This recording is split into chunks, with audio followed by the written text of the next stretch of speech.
So when you meditate and you become available, you become more available to the experience of the truth. When you meditate, you become more available to the recognition of awareness as your true nature. Because when you meditate, you slow down and you eliminate a lot of the distraction. And so you're more focused. There's less noise, there's less activity, and it becomes easier to see. And so it becomes easier to recognize this awareness that is always present. And when you first hear about it, it seems strange to most people. It seems difficult to understand, or it seems difficult to grasp, because we're so used to the phenomenal world. We're so used to things being seen as things. We're so used to things being objects that we see. And this is not the case with awareness. Awareness is not physical. It's not an object. It's not phenomenal. It can't be seen. So it becomes a challenge because it can't be seen. Awareness can't be seen. And the reason it can't be seen is because the eye can't see itself. The eye can't see itself. Everything that appears in awareness can be seen, but awareness can't be seen. On the other hand, awareness can be experienced because it is what we are. So one way of talking about this is if you consider a knife, right? A knife has a sharp edge and it can cut, but a knife can't cut itself. So this is one of the challenges of discovering awareness, is to allow yourself to recognize it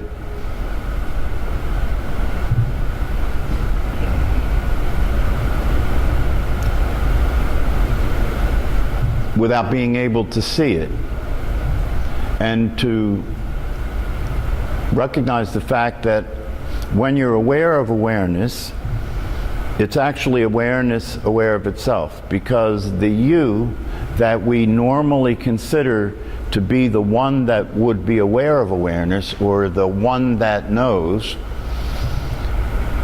is being discovered when you begin to understand this. It's being discovered that this one is nothing other than an idea. That this one that we consider ourselves to be is nothing other than an idea. It doesn't actually exist in reality. It doesn't actually exist in reality.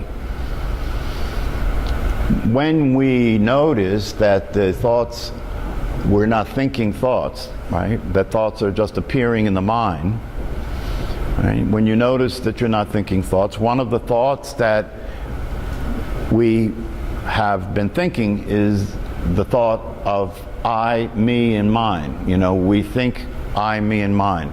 In our common conversation, when we're speaking, we say, I meditate, I think, I feel, I walk, I work.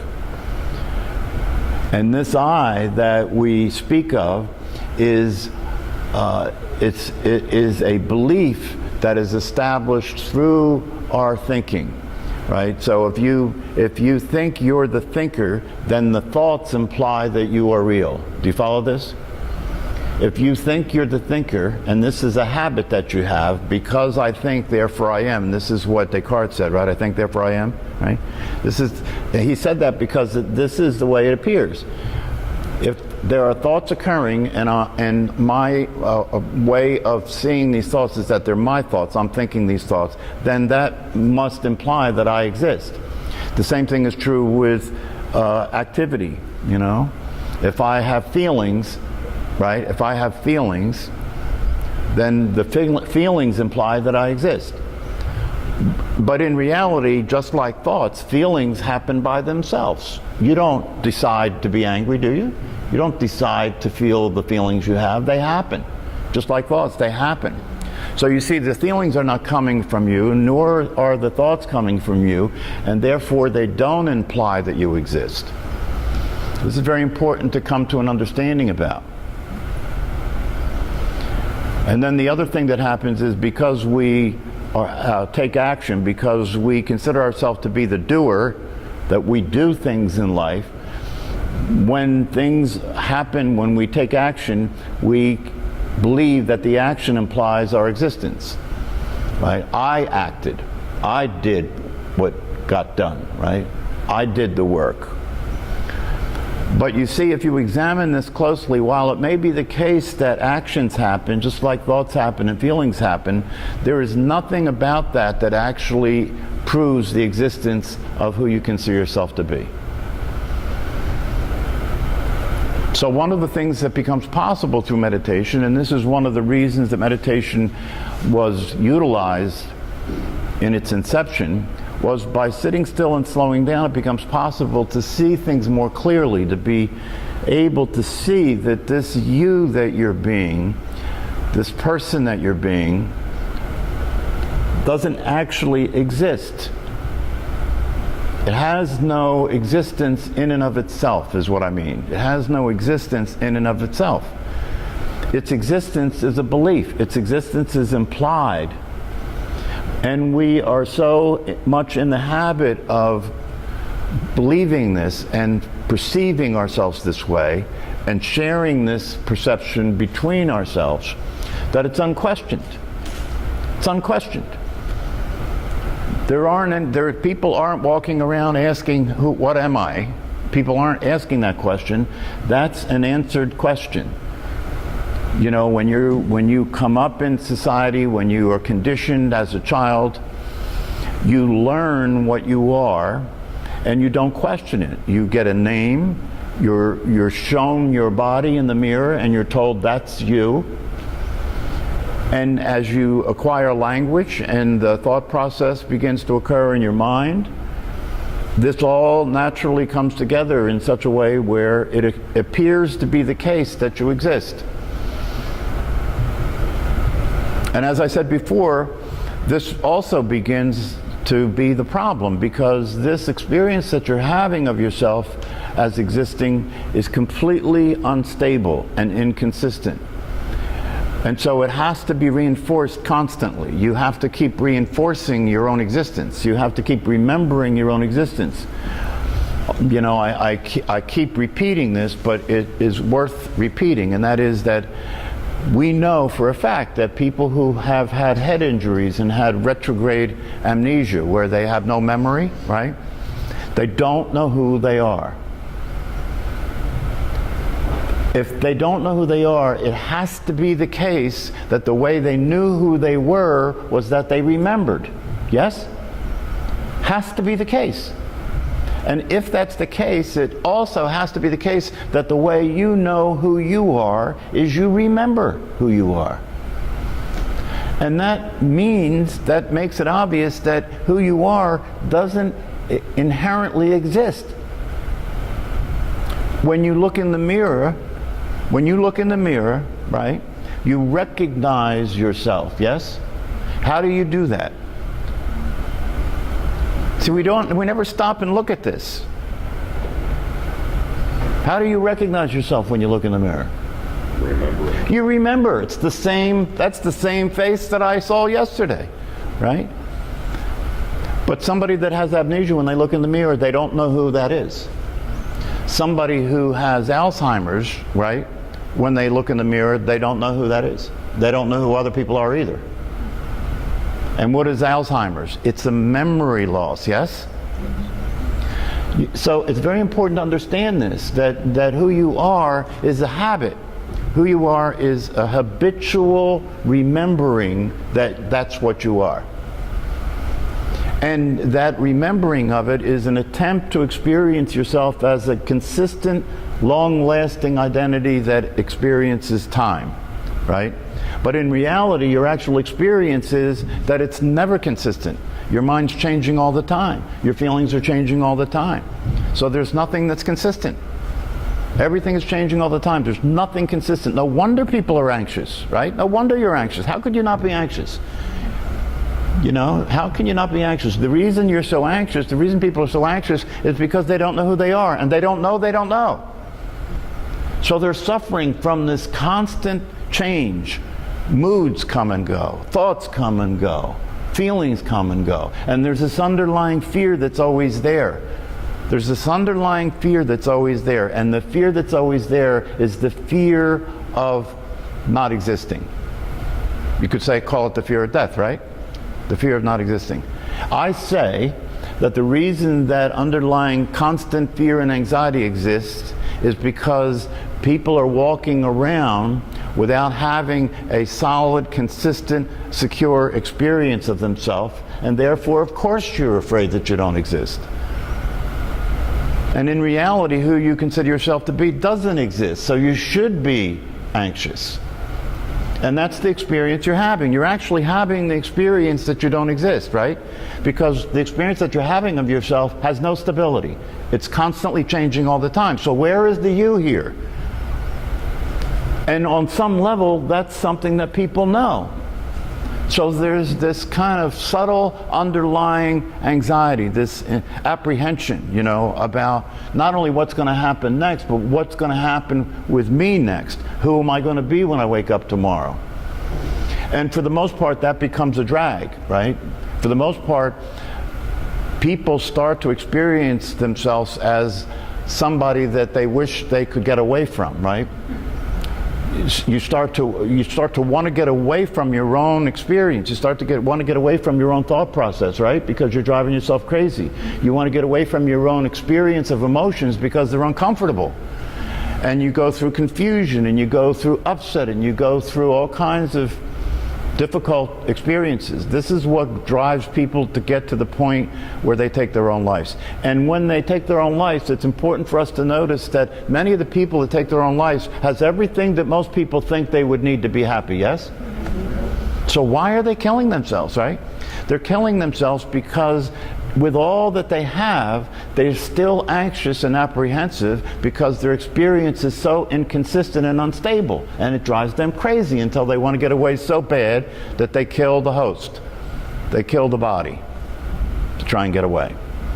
Of course, it's, you know, if you really examine suicide, it's an indication of insanity because you can't kill yourself. One of the things you come to recognize if you wake up and discover what you really are as awareness itself is that there's no such thing as death. You can't kill awareness. Awareness isn't physical. That seems to be a pretty dramatic thing to come to, you know, to come to see, yes? But what if it's true? Just consider the possibility. I know that most of us are identified and oriented with physicality, with the body and time, right? But the greatest teachers like Jesus Christ said what I just said, that I offer you life everlasting, right? What he was saying is that in reality, the experience of what you are as awareness itself is not physical, it wasn't born, and it won't die. And therefore, all you have to do is wake up to the truth, and you're out of danger. You don't have to worry about your survival anymore. That's a pretty dramatic claim.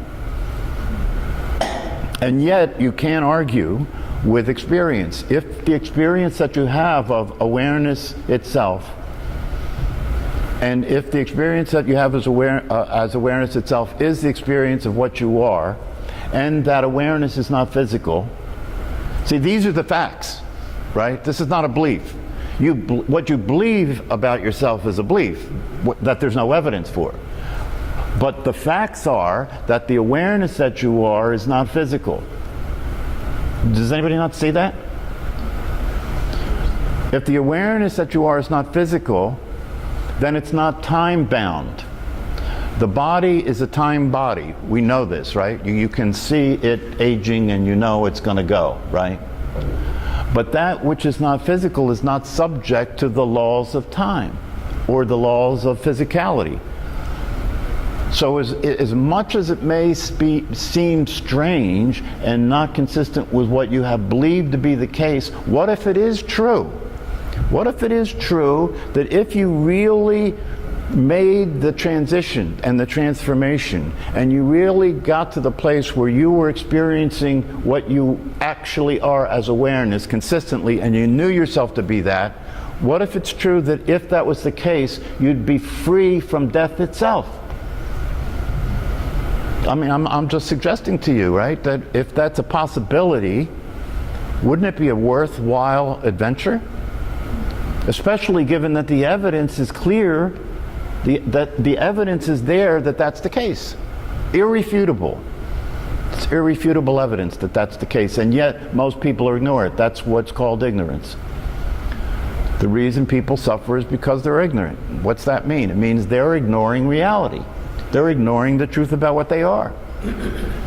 So when we practice meditation, we're slowing down and we're starting to wake up and we're starting to see things as they are, and this seeing things as they are offers the possibility of freedom. It offers the possibility of discovering yourself as awareness itself, and then as awareness itself being free from what you believed you were, being free from the thinker of thoughts, being free from the person who's suffering from their emotions, being free to actually enjoy yourself, to enjoy yourself.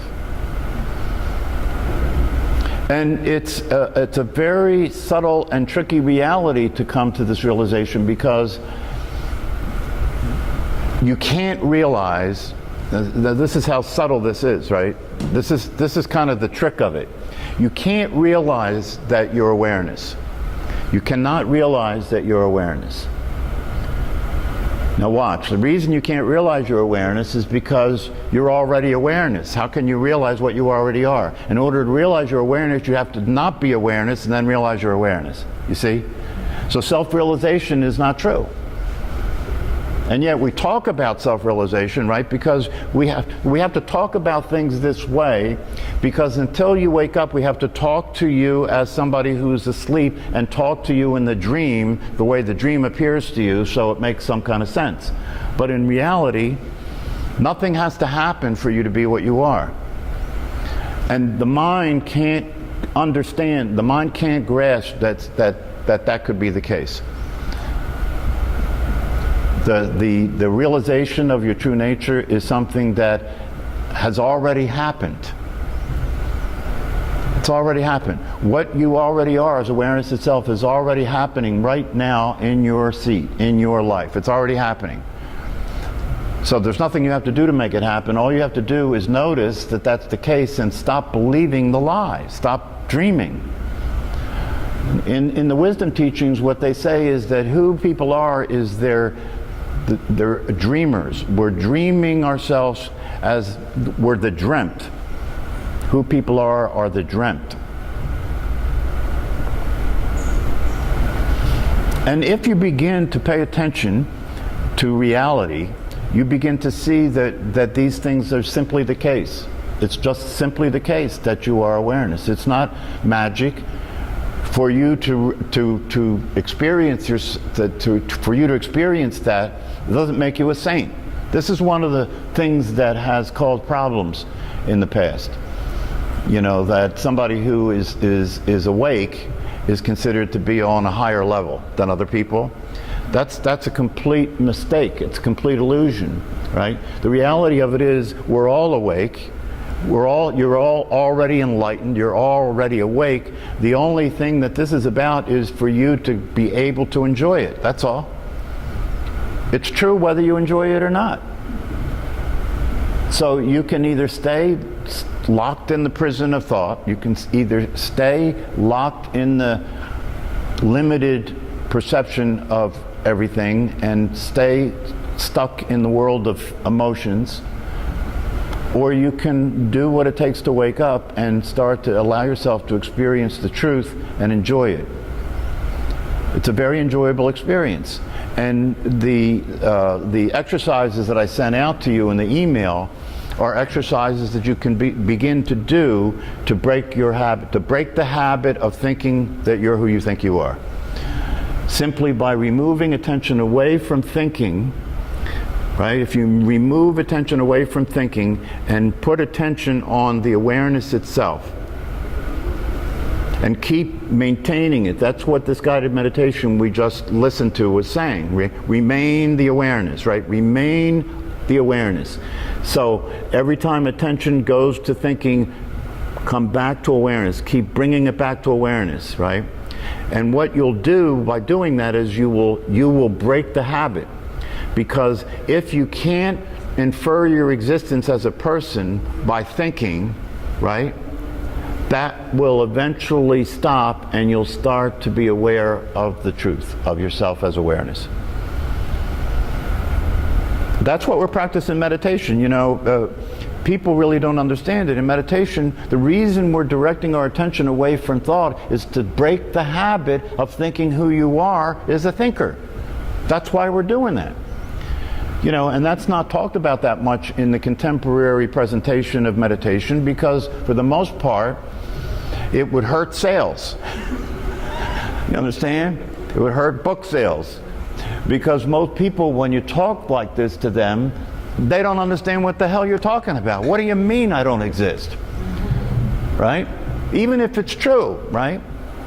Because for the most part, like anything else that gets presented to the masses, it's got to be palatable, it's got to be understandable, it's got to be broken down to the lowest common denominator, right?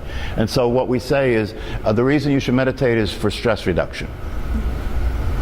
The wisdom teachers, like the Dalai Lama, when they talk to him about that, he says that's nonsense.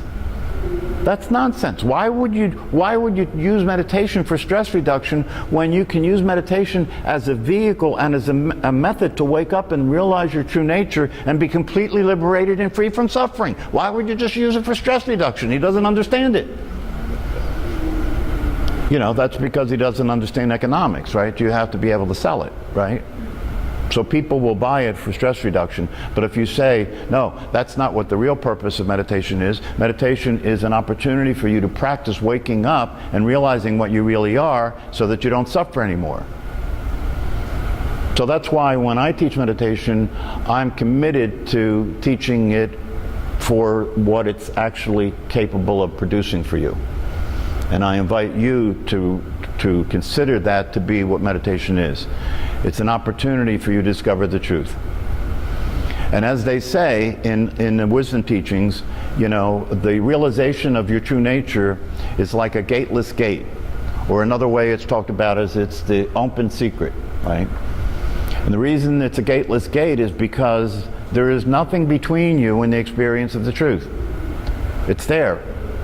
Your awareness is always there, is it not? It's always there, right? So all you have to do to be what you are is to notice it, because it's always there. But in order to notice it, you have to stop, you have to break the habit of identifying yourself with thinking. Because if you identify yourself with thinking, you will be stuck. Now watch, if you identify yourself with thinking, you will be stuck being who you think you are, and that's not a good thing. Right? That's not a good thing. Because the mind is a fear-based operation, and it's going to have you think who you are in a very diminished way. It's a very limited, diminished, finite experience of your existence. And when you wake up to awareness and you start to experience yourself as awareness, it is an infinite experience of your existence. It has infinite intelligence and wisdom. We ignore awareness. This is ignorance. We ignore awareness. We ignore ourselves. We ignore the truth. No wonder they're suffering. So, I think it's very important to understand what you do when you're practicing meditation, so that you're motivated to deal with the challenges of practicing meditation, and you're motivated to deal with the challenges of waking up and discovering your true nature. And I know from my own experience that if you practice these simple practices, especially the idea of practicing noticing awareness itself, that eventually you'll start to experience what that provides for you as far as feeling peaceful, feeling at home, feeling relaxed, being able to enjoy yourself. You'll discover that you're no longer the actor in the drama of your life. You're no longer stuck in that movie. You're no longer stuck in that role of being the person that you thought you were. You get free from that, and you can wake up and enjoy the movie the way you do in the movie theater. Right? In the movie theater, you know it's a movie, right? So you can let yourself get caught up in what's happening on the screen, right? And let yourself enjoy the experience of the drama or the sadness or the fear, whatever the case may be, because you know that you can come out of that at any time and realize it's just a movie. What if you could do that with your life? Wouldn't that be good? If you could do that with your life? And awareness, in terms of the movie, awareness is like the screen the movie's played on, you see? The screen never changes, does it? The movie playing on the screen is changing all the time. That's the story, right? That's the appearance, right? But the screen itself never changes. That stays the same all the time. And nobody claps for the screen. We clap for the movie, but nobody claps for the screen. Without the screen, there wouldn't be a movie. So in the same way, it becomes apparent that we should appreciate ourselves, right? We should appreciate, we should enjoy and be grateful for the fact that it's possible as a human being to discover yourself as awareness. We come into this world and we come into this world into a body as awareness, right? We come into this world as a body, as awareness, and as a baby we don't have language yet. A baby doesn't even know it's its own body yet, right? And so we come into the world as awareness, and if you look at the baby and you see, if you look at a baby's face, it's unmistakable that this baby is present, yes? It's unmistakable that this baby is experiencing life as an ongoing, exciting adventure, yes? Look at their eyes, right? And when there's pain, they cry, and when the pain stops, they laugh, right? That's freedom, right? Babies don't worry about next week. They don't worry if they're a good enough baby, right? You have to learn to do that, right? But then they grow up and we teach them that they're a person, not an experience of awareness. We teach them that they're a person, and we teach them that they're separate from other people, and we teach them that some people are better than other people, and then the problems begin. And then the baby gets enough language that they can start to be related to thought as if it's their thought, and that's when the trouble starts. That's when the neurosis begins.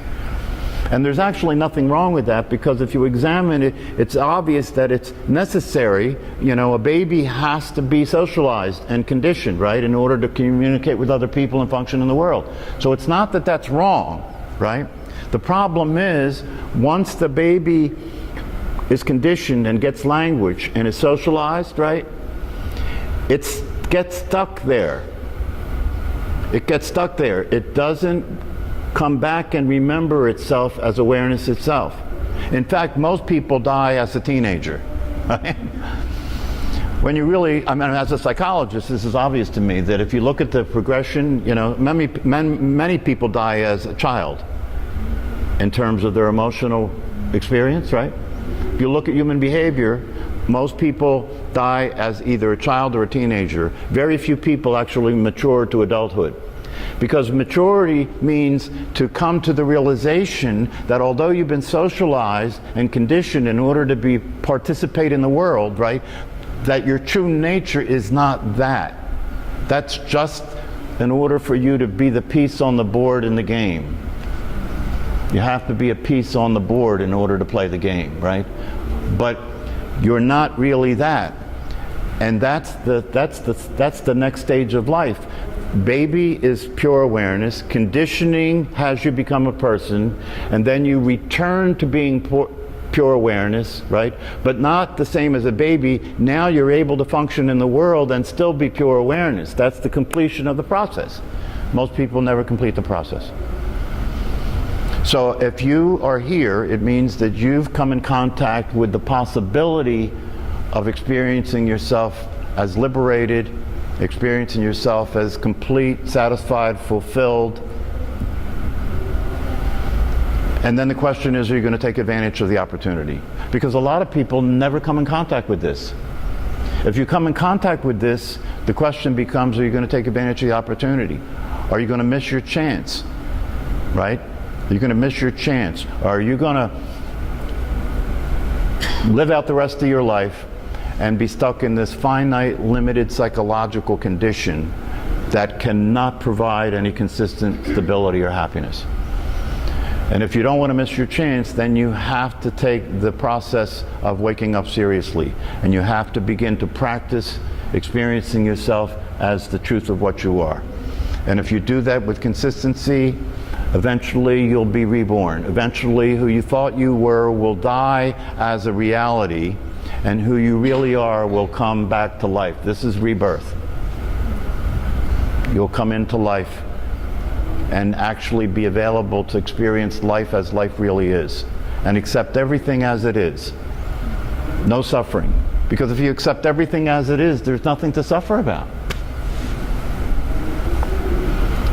So I invite you to really consider what I've said here, and really consider the possibility of using meditation for something more than stress reduction, using meditation for self-realization and for freedom. And to check out those 2 exercises that I sent in your email. And the other thing that I'm going to send in the email is there was a retreat that was held in Portugal this week that I attended. And on the last day of this retreat, these people were in a 7-day silent retreat, right?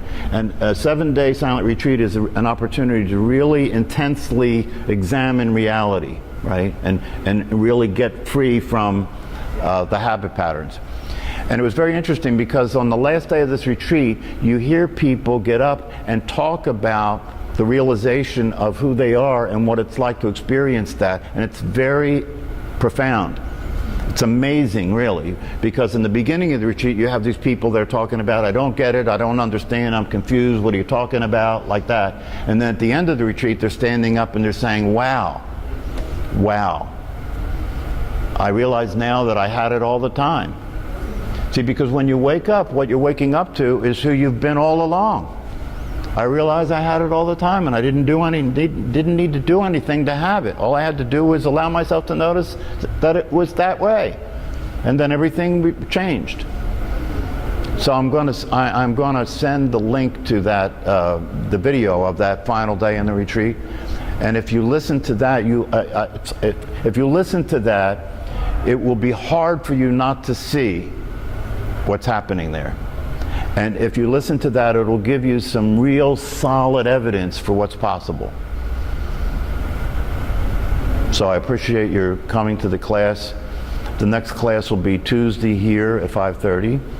And you know, these meetings, the way that I teach meditation, are not just practicing meditation or learning the technique of meditation. It's really coming to an understanding that these practices and what you're learning can give you a completely different future for yourself and your life.